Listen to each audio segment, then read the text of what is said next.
રાજ્યમાં વરસાદનો હવે બીજો રાઉન્ડ શરૂ થશે। 22 જુલાઈ બાદ રાજ્યમાં વરસી શકે છે સારો વરસાદ।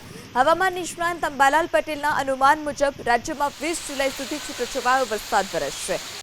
20 તારીખ સુધીમાં રાજ્યના છૂટાછવાયા ભાગોમાં હળવાથી ભારે વરસાદ થવાની શક્યતા રહેશે। ખાસ કરીને દક્ષિણ ગુજરાતના ભાગોમાં પણ ક્યાંક ભારે વરસાદી ઝાપટા પડી શકે। આ ઉપરાંત રાજ્યના અન્ય ભાગમાં પણ વરસાદી ઝાપટા પડવાની શક્યતા રહેશે। પરંતુ ઉલ્લેખનીય છે કે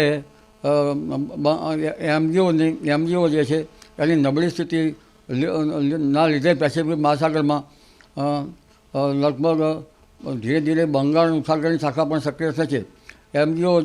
એમજીઓની દરખાસ્ત જ્યારે પૂર્વ આફ્રિકા તરફ થશે ત્યારે પણ કંઈક વરસાદની સ્થિતિ સારી રહેવાની શક્યતા રહેશે।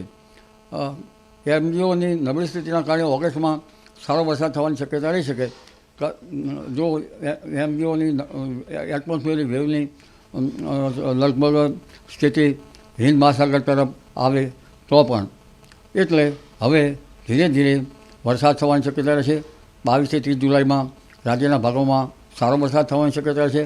કોઈ ભાગમાં ભારે તો કોઈ ભાગમાં અતિભારે વરસાદ થવાની શક્યતા રહેશે। વરસાદ અંગે મધ્ય ગુજરાતના ભાગોમાં વરસાદ થવાની શક્યતા રહેશે। વડોદરા વગેરે ભાગોમાં વરસાદ થવાની શક્યતા રહેશે। આણંદ વગેરે ભાગોમાં વરસાદ થવાની શક્યતા રહેશે। કોઈ ભાગમાં ભારે વરસાદ થવાની શક્યતા રહેશે।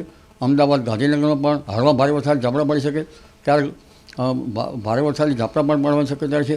ઉત્તર ગુજરાતના ભાગમાં મહેસાણા પાટણ સમી હારીના ભાગોમાં વરસાદ થવાની શક્યતા રહેશે। મહેસાણાના ભાગોમાં વરસાદ થવાની શક્યતા રહેશે। સાબરકાંઠાના ભાગોમાં વરસાદ થવાની શક્યતા રહેશે। અરવલ્લીના ભાગોમાં વરસાદ થવાની શક્યતા રહેશે। તદ ભાગમાં 2 ઇંચ 3 ઇંચ કે તેથી વધુ વરસાદ થવાની શક્યતા રહેશે।